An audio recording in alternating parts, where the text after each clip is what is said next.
Today we have a special guest, and I'm probably about to butcher his name, but we'll make it work. We have Coach Nick Michaud. Close, That's good. pretty good. Yep, Yes. yep. I see. If I misspelled on my paper to where it sounds right, then we're good. He's the head football coach at Mount Mansfield Union High School in Northwest Vermont. I'm not going to It's a combination of like what 4 or 5 towns did you say? Is that right? Yeah, 5 towns. Yep. See, I mean, I pay attention when my guests tell me stuff before we come on. Like I said, all right. So, for coach first, how are you doing? Good, man. Good. How are you? I'm doing good. See, like, try to. I mean, whatever. It's just that's the mood I'm in right now. But I mean, we'll hit a couple things. But first, kind of your background. I mean, you mentioned before we got on here that this is what your 10th year coaching. Kind of, how did you end up as the head coach at Mount Mansfield Union? So my road to being the head coach here was a windy one, to say the least. I started at the very bottom in Vermont, coaching youth football, 7th and 8th graders for 6 years. And that's kind of where I fell in love with it. I played college football. I played high school football. I played youth football. And I knew that this was going to be something that I wanted to keep doing when I was done college. So right when I graduated, I joined on the 7th, 8th football team nearby. And for 6 years, I bounced around to a couple teams. Finally got the chance to coach high school, varsity high school football at my alma mater. And I was just an assistant. It was a great learning experience. And then, strangely enough, in that off season, I got a phone call from an old coach who wanted to start a youth football team. And so I said, what the hell, let's do it. So started a 5th through 8th football program in the city of Burlington. And in the off season of that year, the coach here at Mount Mansfield was retiring. He had been here for 18 years, I believe. He had started this thing from the very bottom with boosters and fundraising. I think they were practicing out in a field or a park. And he took it from a club status all the way to Division I. And he appeared in 3 championship games. I think 1 Division IV and then 2 back-to-back Division II games. And finally got it done in Division I in 2018 and hung up the whistle. So I said, might as well try. So I applied, and I felt like it went pretty well. And then a month later or so, I was getting an email and a phone call from the athletic director. That's how I ended up here. Oh, that's cool, Coach.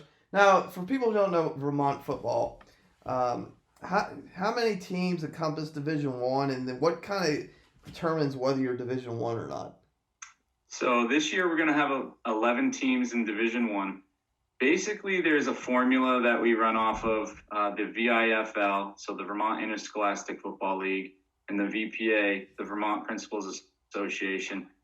Those governing bodies created a formula with boy count, a success rate, and I can't recall the last one. Obviously, I'm still new here, so I'm still figuring it out. And that's how they kind of determine where to place your program for competition purposes. So, the really small schools of like 100 boys, they're not going to play a Division I program and get blown out of the water every week. So in my circumstance, MMU, we have 850 or 60 kids on a given year in the school. We have about 425 boys. And then I see about 50 to 60 of those boys. And then, so looking at that model, we're playing in Division I.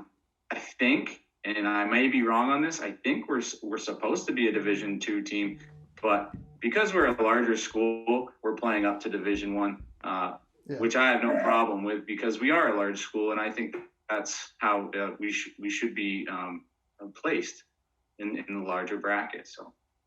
Okay, Coach. I was just curious. Like I said, we kind of chit-chatted before, let's see, over the past couple weeks, and you brought up talking about your 4-2, and your 3-4 blitz package. So kind of, I mean, first, I mean, do you kind of, my first question is, do you flip between like a 4-2 and a 3-4, or have you kind of merged a blitz package for one and use it in the other? Yeah, so I tried to make this thing as simple and universal as possible for the kids. In Vermont, in Division One, on any given week, we're going to see a wing T team, a double wing team. We'll see a power I team, and then on any other week, we're going to see a spread team with RPOs and empty. So me coming into this program, they were already running a 4-2-5, so I just rolled with it because I had past experience with the 4-2-5 and just figured, okay, if the kids know the 4-2-5, then we can add these other little nuances to the defense, and I'm going to change the terminology. But other than that, the structure of the defense is going to stay the same. So whether we're running an odd front or an even front, these kids still know that when I call a particular blitz, it still means that you're going to go to that gap. You're going to play that run responsibility, and the back end's going to play a specific pass coverage behind it. So, yeah, I've made it universal for sure. Okay, no, I get that, and I mean that's sometimes what you gotta do. I mean, my first year at Elgin, I kind of just kept the 4-2 defense that was there, part because the head coach wanted, part because they kind of knew it already, and then we kind of morphed it over the next calendar year into more of a 4-4, and kind of simplified stuff. So I kind of get that. I mean, what I mean, like I said, you can share stuff visually if you want or not. It's kind of up to you. But kind of, I mean, do you want to talk through your blitz package a little bit, kind of what that is, what coverages you kind of play behind it? That's stuff that I'm always kind of interested in. Yeah. So this is our basic front. Okay. You have your normal 5s, your 3 and your 1. We have a Mike and a Will, and then so I call this the hawk defense. I stole this from another coach in the area that I coached with 4 years ago. It just seemed fitting the way he described it, and then I found out he stole it from Chris Glasgow from TCU, the DC down there. Oh, yeah. So it's the hawk defense. The F and the B. What that means is those are our apex defenders. Those are our guys that really control the field on each side.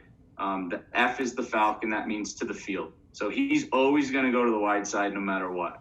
And the B is the opposite. He's the buzzard. He's to the boundary. So both those guys are 5x3 off the LOS.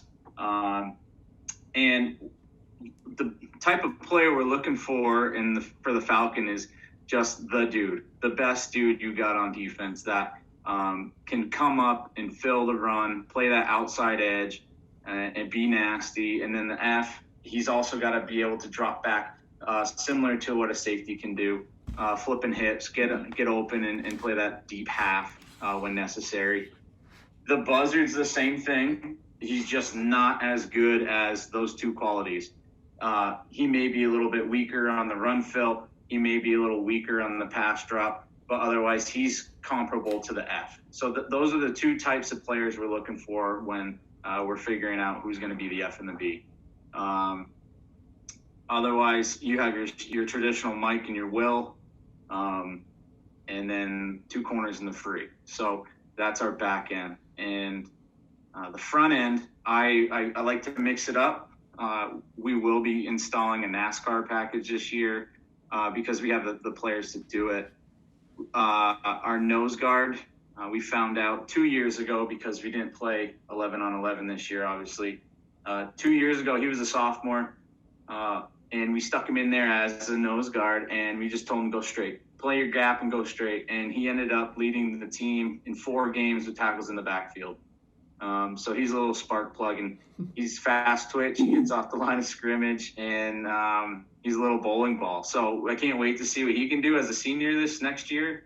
And then, if you don't want to go with speed, you just look for that traditional big guy that can control a gap and shoot his hands at the center, outside of the shoulder of the center to dominate that gap and get skinny and plug that hole for the linebackers.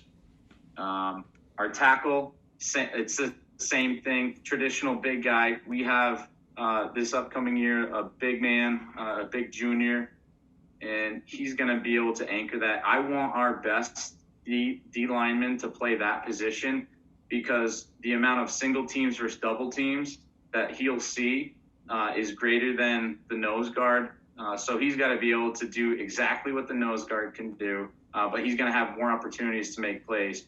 And we have a guy that's going to fit that position really well. And then your traditional 2-5, get up the field 3 yards. As the guy from TCU said, don't go until you know. That's how we decipher our CBR and make sure that you're not getting beat and you're holding your edge and you're pinching down. So that's the basic look for our 4-2-5. Okay, what coverage do you typically play behind it, Coach? Oh, you don't want to guess? I mean, if I'm looking at the diagram, it's probably going to be cover 3. If I'm exactly cover 3.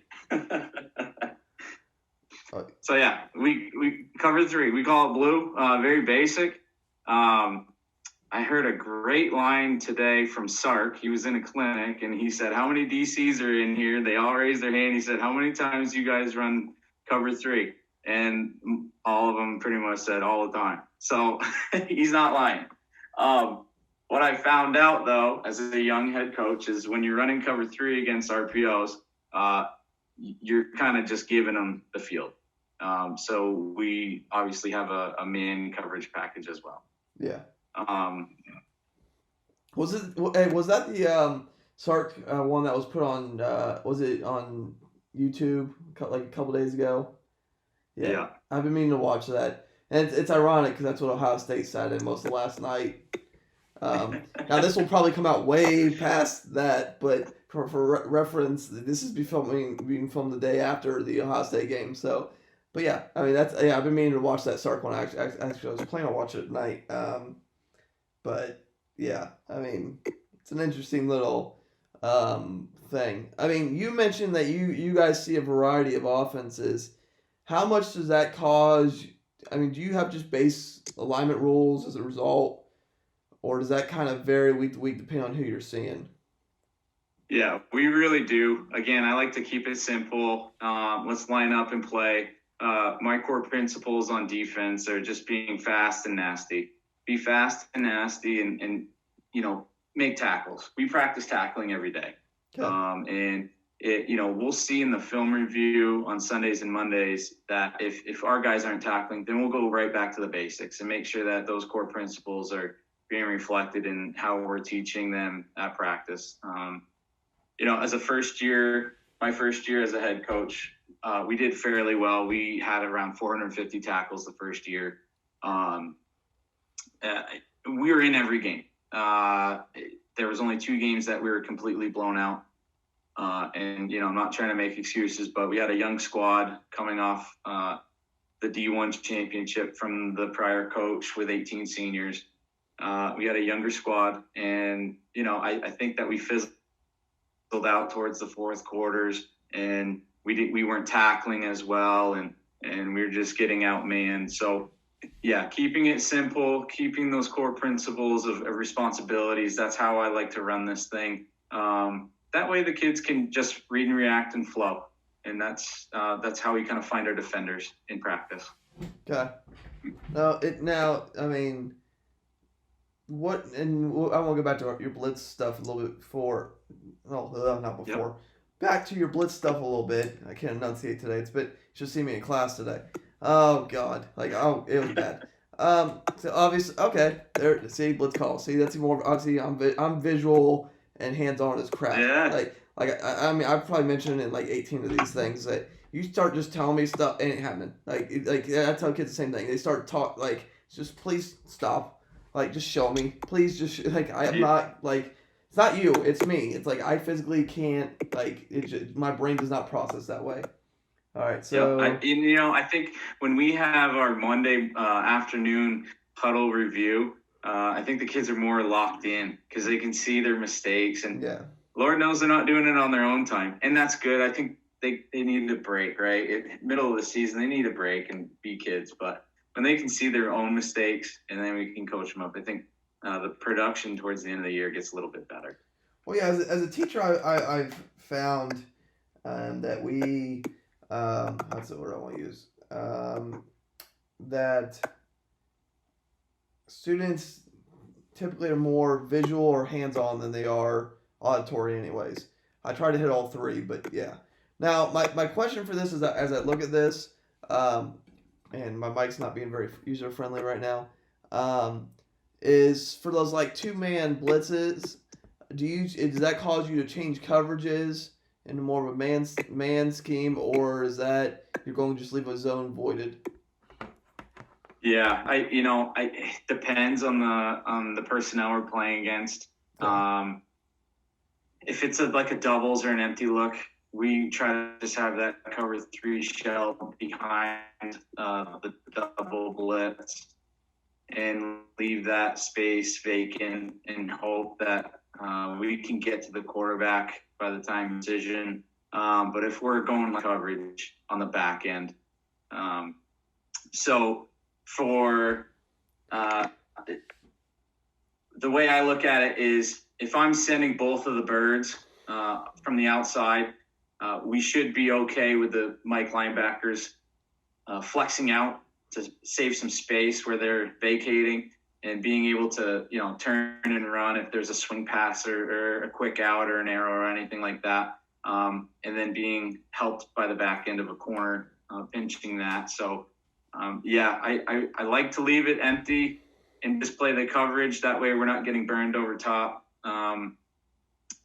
But if you have guys that can run man-to-man, I say do it.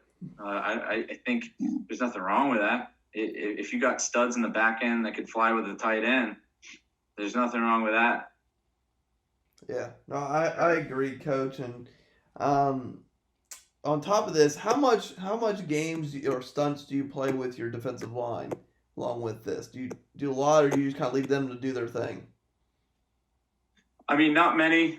We do have them. We have a dig now call, a strong dig now. That's your D tackle nose stunt twist, and then we have weak dig now where it's the opposite. Obviously, I let them run. Really, I haven't had the situation where I needed to stunt and influence the O line like that. Again, if we're playing a wing T or a double wing team, I want them to play their gaps because that's such a particular offense in their scheme, and you got to have your responsibilities locked in if you're going to be successful against it. So I just, in situations like that, I want them to play their gap and own that gap. Yeah. And own their responsibility. Whereas maybe if it's a spread, an empty set, a 3-by-1, maybe we'll play around with that and see if we can't influence a tackle stepping into a gap, into the B gap or something, and then having somebody come loop around or even send a bird off the edge. I'm not big on stunts. We have done it, but I like to see our guys just dominate and attack in the middle. Okay. No, I get you, and everybody's got a little bit different philosophy on that. Just like, I mean, I always go like Iowa. I mean, they don't really bring anybody. They sit in like about a cover 4 or some sort of cover 2 shell, and it's mostly either D line and movements or just normal D line. It's not, they don't bring the backers much. They just kind of bend don't break and develop their defensive line. I mean, that's the way I was played at Ohio State and everybody else in the league for decades. So, you know what I have noticed though that I would like to incorporate is that pre-snap alignment with the D line. Have you seen that where your 3 turns into a 1 and the 1 goes to a 3? Have you ever seen that? Because we played against a team that did that 2 years ago. Yeah, I mean, I've tried it a little bit, and I've seen some teams that have done it. For some reason, the verbiage slips my mind. Oh, God. Some people also call that, it's like a shift or oh, God, I can't think of it. But yeah, no, yeah. Yeah, I've seen it. I've seen some people mess. We messed with it actually a little bit last year, because our DC came from school that kind of did it a little bit. But everybody's a little different. I mean, if you get good at timing the snap, that stuff works. But if you don't, you can kind of get caught transition or caught out of place if they snap the ball too quickly. You got to judge who you're playing, in my opinion. But yeah, I mean, like I said, again, everybody has a preference on what they do. It's kind of how I view it. So Yeah. I mean, so I haven't done it because we have pre-snap looks anyway. yeah, And I've stole this from the Patriots. I mean, we're in Patriot territory up here in Vermont. So, I've seen Bill Belichick send everybody to the line, and there's 9 on the line, and I can do that too. It just, when I do that, when I send a blitz call, the kids got to understand that they're probably going to have to take a negative step if they're going to do like a twist. Like if we ran our wind call with our Mike and Will twist, they're going to have to take a negative step back, because I don't think, but I really haven't seen our nose guard, our big nose guard, hit that center, that A gap, and then get depth quick enough for those 2 backers to switch gaps. You know what I'm saying? Yeah. So, I mean, we have these walked up looks, and, we can put 9 on the line, and we can still blitz. And the luxury is, they don't really know who's coming, unless our kids are just sloppy and, they don't time it up correctly. Well, that's what like Mike Zimmer, when he was with the Bengals, he still does it a little bit now. When at the head coach of the Vikings, he used to do that all the time. Would be flex out his D line in like double threes and put those backers in like double A's, and sometimes they'd come, sometimes not. Sometimes one would come, one wouldn't. It's some games you can play if you got some good kids and you can teach it well. I mean, that's the key is can you teach it well so your kids understand it. If not, it's going to end up as 60 yards in a cloud of dust. I mean, that's. Yeah. That's what I do. It's like, sometimes it happens. So, yeah. I mean, kind of before we start heading towards wrap up section, because I kind of want to. We talked a little bit beforehand about what's the word I want to use. Kind of your fall was. You and a couple other states were a little different. And you guys kind of did more. You didn't have an actual season. You guys talked. Oh, you had. God, I don't know how I'll phrase it. You guys essentially played 7-on-7 this fall. Do you want to kind of explain what that was like? Yeah, it was different. Completely had to adjust for things I've never coached before. And here's our guys from the 7-on-7 this year. We all had to wear face masks at all times, so I did my best to get matching face masks, make it part of the uniform. So what came about was, the governor and his task force pretty much said that, contact football is not happening due to COVID, keep everyone safe, and totally understand that. But, we wanted to make sure that the kids had an experience in a fall season. So some coaches and the governing bodies that run our league, so the VIFL, the Vermont Interscholastic Football League, and the VPA, Vermont Principals Association, they met and they came up with this kind of format to create a season. There's no trophies. There was a playoff, and the games were really exciting. And we played every 2 to 3 days. We play Division III teams who we don't play usually, and Division II teams who we usually don't play. So that was exciting too, because we got to see different types of football and different types of kids. And so the format was, 4 quarters. It was 15 minutes long. It was running clock, 3 timeouts, unattested special teams, 2-point conversions where the ball was marked at the 10-yard line.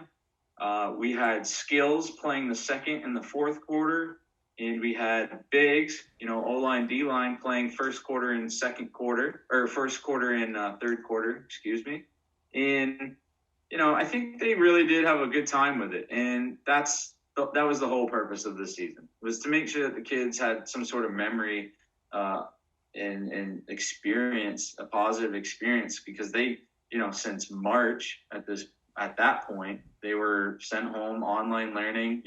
They weren't allowed to really gather and socialize with each other. So, my summer sessions, I had huge turnouts. I was looking at like 35 kids a day. And I know why it was so great, because they just wanted to be with each other and have some sort of, controlled environment where they get to play sports. Yeah. And we gave that to them for an hour and a half every 4 days a week in the summer. So, yeah, this season was difficult with teaching bigs how to do slants, hitch, curls, verts, all that sort of stuff. We had a big guy, number 51. He's right there in the middle with the mask on.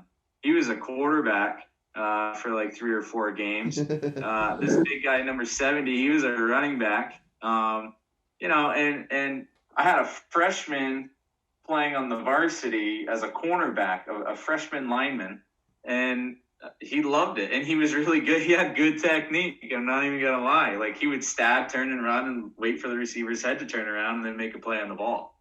So, the skills, they did a great job as well. But it was more or less just making sure that, that everybody had a true experience and got to learn some sort of football this year, Now, I curiosity, was that no pads at all, helmets only? What was that? So we did have helmets, thank God, because I think that I use that as a recruiting tool, honestly. I was like, if you've never played football before, this is your chance to put on the helmet and come learn some basic football stuff. It's pass and catch. I did incentive-based performances with the Pride stickers. I think that was new this year to the program. Okay. So, I tried my best to keep it fun and keep the kids excited about coming out to play 7-on-7 football. Oh, that's interesting, Coach. And I want to say somebody from New York said they said something similar. Don't quote me on that, but I'm pretty sure it's an interesting little. Yeah, I mean, at least they got to do something. I'll say it that way, even though you weren't allowed. So I mean, it is what it is. I do want to jump back real quick to the defensive stuff. Real quick. Because I ran a 4.25 for a year, and then I switched more to a 4.4, as I've said. Is there anything that my coverages were different when we ran the 4.25, but is there anything that seems to give you fits or like stresses from your experience? Yeah. I tried a cover 2, and smash concept destroys this every time. And I'm still trying to figure out how to be more effective if I am caught in a cover 2 against a smash concept. We have a pre-snap rotation from either bird, whether it's the falcon or the buzzard, and they drop back and play inside hash to boundary, and the free safety goes opposite. So, with that natural smash with the hitch corner, we'll say 1 and 2. If they run it to the bird that's rotating, we emphasize if they're rotating and that number 2 is doing that corner route, you need to understand that you need to get your feet in the right position and your hips in the right position to play the trail technique out of his break. Okay. So that's been difficult to teach these guys. I wish I had more time with it. Obviously, offense takes the most time out of practice, but that's really the biggest hang up I have out of the 4.25 is that we don't have that second deep player to defend that type of route combo. Good, Coach. All right. Well, Coach, I appreciate you coming on and just having a quick little chat about defense and kind of what your season all looked like and all that lovely stuff. Coaches, if you want to get a coach, learn a little bit more about Vermont football, talk some 4.25 with Coach. His contact information will be on the screen. And as usual, will be in the bio because it's easier just to copy and paste at that point into an email or onto a Twitter page. Everything will be in there except for the phone number. That you'll have to look at the video. I just from my comfort level. But like I said, reach out to Coach, follow him on Twitter. Like and subscribe to this video and other videos. Kind of helps people find the channel, find the content, find the videos of other coaches, which is the main thing we're kind of spread here. So thank you, coaches, and we'll see you next time.